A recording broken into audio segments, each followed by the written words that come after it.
Morning everybody, welcome back to the channel. Sorry I had a bug fly in my face.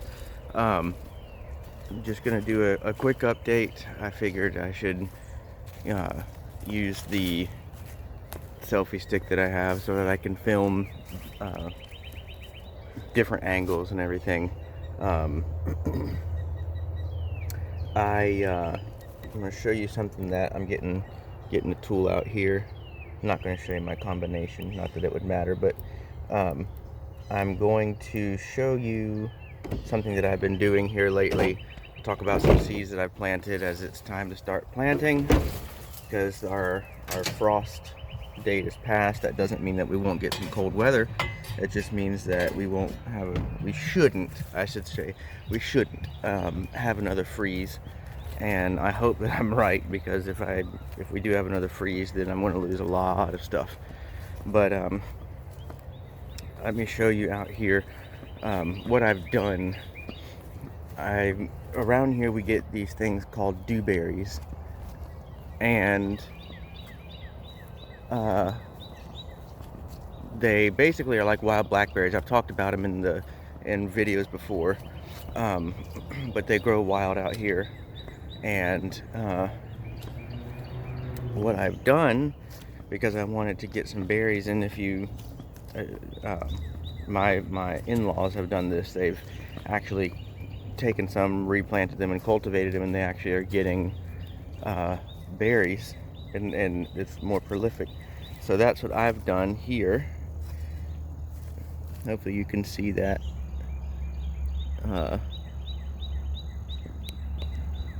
These are all dewberries, and they look pretty pitiful right now because I've just recently dug them up and planted them. I hope that they're going to come back. Now the ones that are right over here, I actually dipped in rooting hormone to see if it would take faster.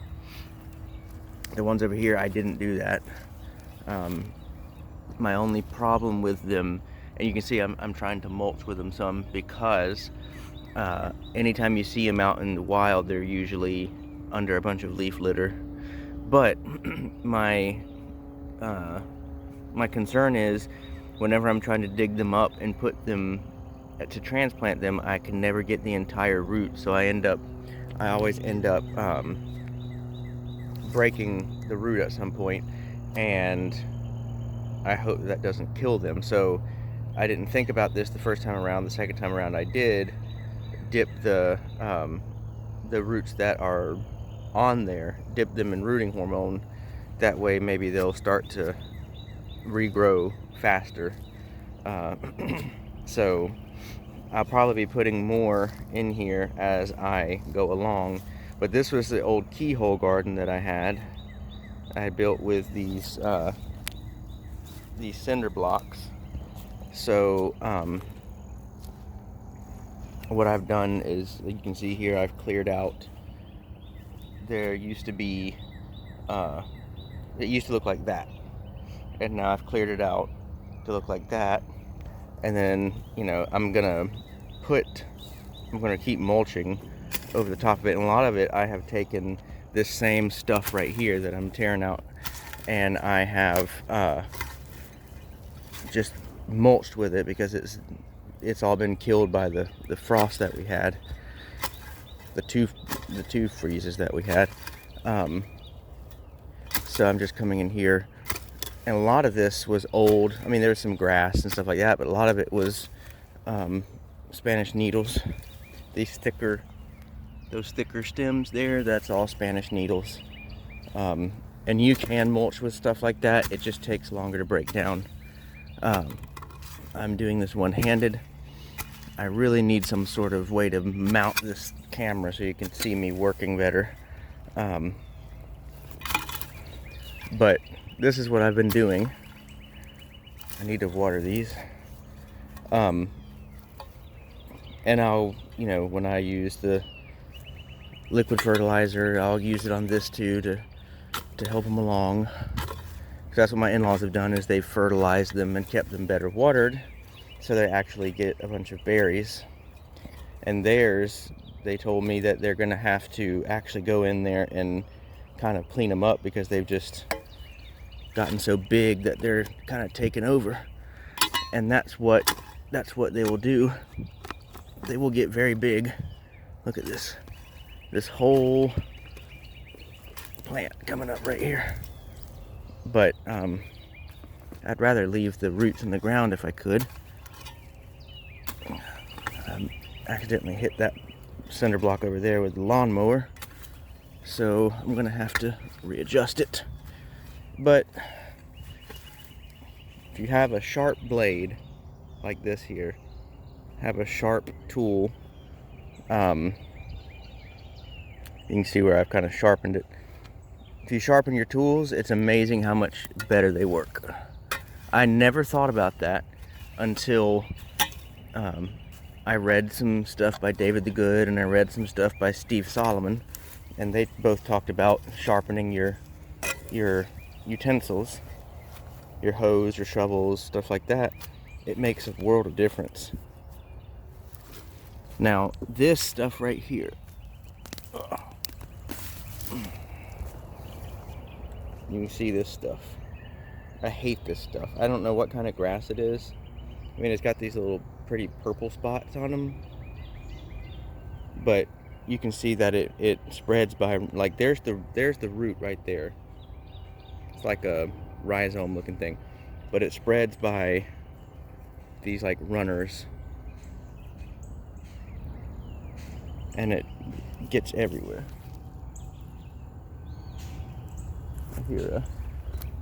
Oh, there's a thrasher over there. I don't know if you can see it moving around. There it goes in the tree. Anytime that I run the sprinkler in the garden, the birds come down and take a bath. But let me show you really quick. Now that I got this section here cleaned out, I'll show you how I go about getting, because there is there's a dewberry over here. Now, the other thing you got to watch out for is they are extremely thorny, and so you've got to be careful, because they will grab on. When they grab on everywhere. So let me get something to dig one up, and I'll be right back. Okay, I didn't want to have to make you watch me walk, because I've done that in too many videos. But okay, so over here, let me clear some of this brush out right here. I'll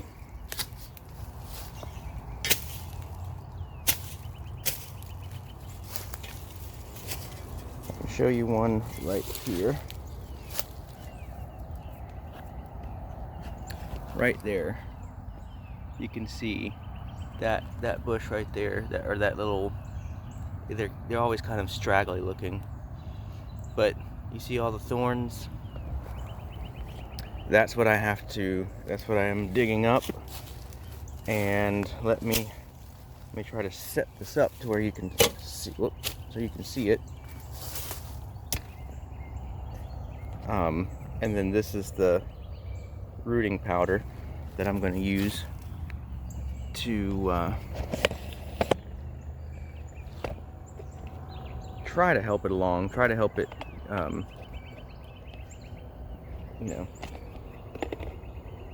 root a little bit faster. Okay, I'm extending this, putting it on the tripod. Let's see if it'll stand.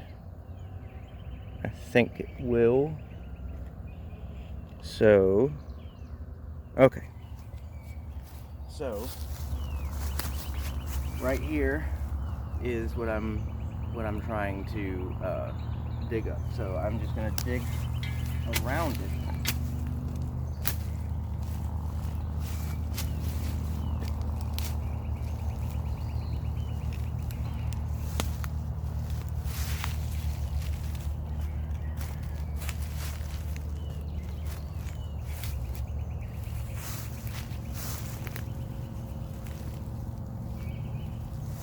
Nice shot there, huh?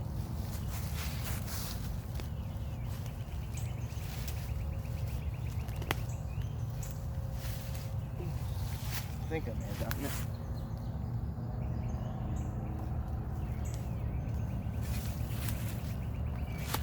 And there we go.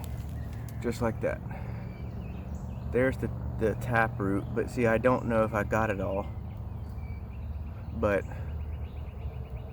I got most of it. So hopefully this one, you know, they're always going to look pitiful for a little while, and they look straggly anyways, but look at all the thorns on it. I don't know if you can see them, but you got to be really careful. I'm not using gloves. I normally use gloves when I'm doing this. And hold on one second. I normally use gloves when I'm doing this, so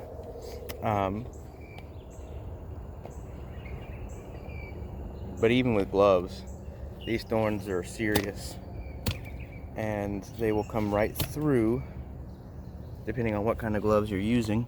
Now, if you're using like really high quality or leather or something like that, obviously they're not going to, but if you're just using cloth gloves, you still have to be careful. They'll go right through the cloth, and I swear they're coated with something, because anytime it gets me, it's like, it makes me feel itchy for a little while. It kind of stings, but yeah, this is, so I'm just gonna take it. Ouch, there it goes. I'm going to just dig a hole big enough to put the roots in. Actually, first, I'll go ahead and dig a little hole. And you can see, I'm trying to keep my camera on it. I'm still not the best with camera work. I really need, you know, I don't know. I'm just not the best at it. But, okay, so now, take the rooting hormone. Bear with me, I'm getting the lid off. And I'm just gonna take it, take this part of it and dip it in there.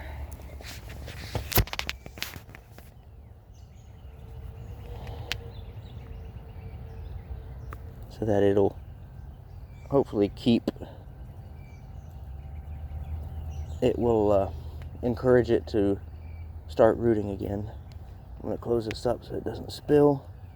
Don't want to lose it.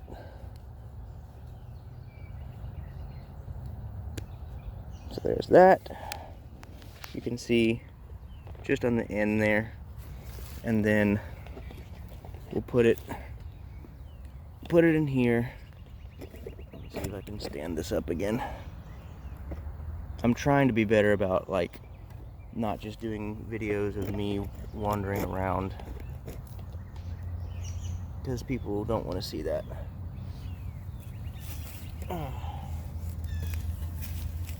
But come in here, and then I'm just going to hold it while I'm getting it started, and then here we go. And you got to be careful, because even the leaves have like a little bit of like prickliness to them. But here we go. So that's what I've been doing. Now, as you know, I've got blackberry bushes. I've got a couple blackberry plants over there, and I've got my blueberries are actually making blueberries. So, which that's good. It's exciting. I'm not going to have a lot because I only have a couple plants that are producing, but I'm going to, as time goes on, continue to add, because it's the sunshine blue plants that are making blueberries, and so I'm going to continue to add those to my garden here. I'll probably get at least a couple more, but I can't do it right now. I don't have the money. But as you can see, there's the flowers, and there they are making berries. Some of them are getting bigger, so, and they're both doing it. This one's doing it too. So all along over here, I think maybe this right here that's coming up is possibly, I planted loofah because I want I was thinking the other day, you know what, I need to buy some more sponges because we're about to run out. And I'm like, you know what, I should just grow loofah, and then I don't need to buy sponges. So that's what I'm trying to do. But it only looks like one of them is sprouted. But I don't know, I've never grown loofah before. I don't know how long it takes them to sprout. Now give me 1 second, I'm going to switch the camera. Okay, so I'm back to this point of view just to show I've got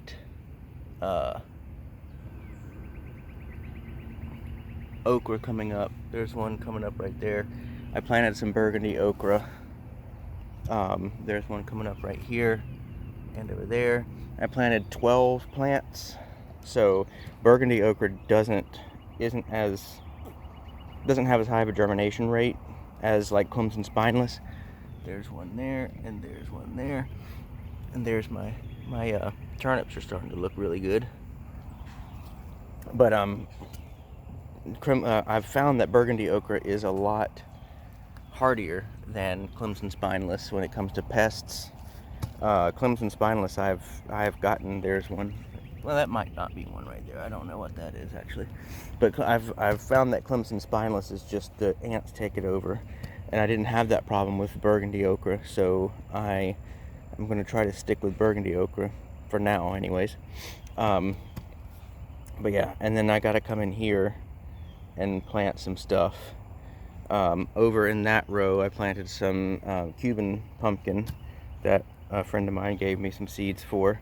I'm just testing those to see if they'll grow.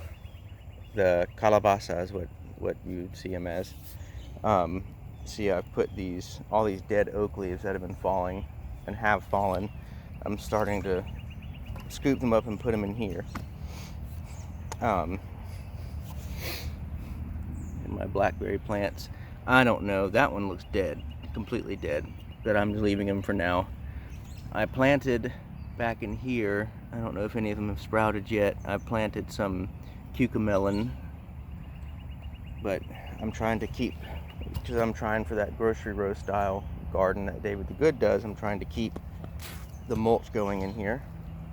I haven't planted anything in here next to, you can see where the Mexican sunflower is coming back from the freeze, and they will grow pretty vigorously.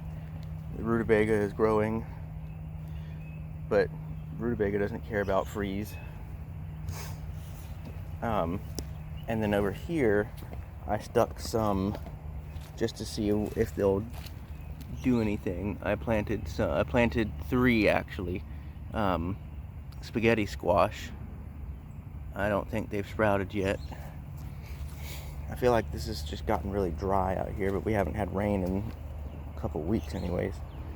So, but all in here, I think I put about 4 or 5 of the calabaza. So we'll see if it grows. You know, I can always, if it doesn't grow, then, you know, I'm always gonna stick with Seminole pumpkin. But I'm gonna keep adding. I've put in a couple places some Egyptian spinach seeds, and we'll see what happens there. But what I'm thinking about doing is taking toilet paper rolls, because I have trouble sometimes when I direct sow. I prefer to direct sow because I think it makes the plants healthier. But sometimes I have trouble between what is a weed and what is a sprout, you know. So especially when you're dealing with something like Egyptian spinach or green of any kind, you know, the seeds are very small, the sprouts are very small. So I've thought about taking, I don't like doing transplants where I pull them out of the seed container and put them in the ground, because that just makes them, that damages their roots. Looks like my mulberry tree's putting on, that's a cutting. So it looks like it's growing, and this one's growing too. This cutting is Barbados cherry cutting. But you can buy the planters with biodegradable, that are made of biodegradable things, so you can put them, you know, just break it off and plant the whole thing when the plant's big enough. But I thought, instead of spending money on that, why not take some toilet paper roll, like some, once you're done with the toilet paper, take that, you can cut the bottom and kind of fold it in on itself and do the same thing. So that's what I'm going to try. I got to get some planting soil, or some seed starting soil. Let me show you really quick something.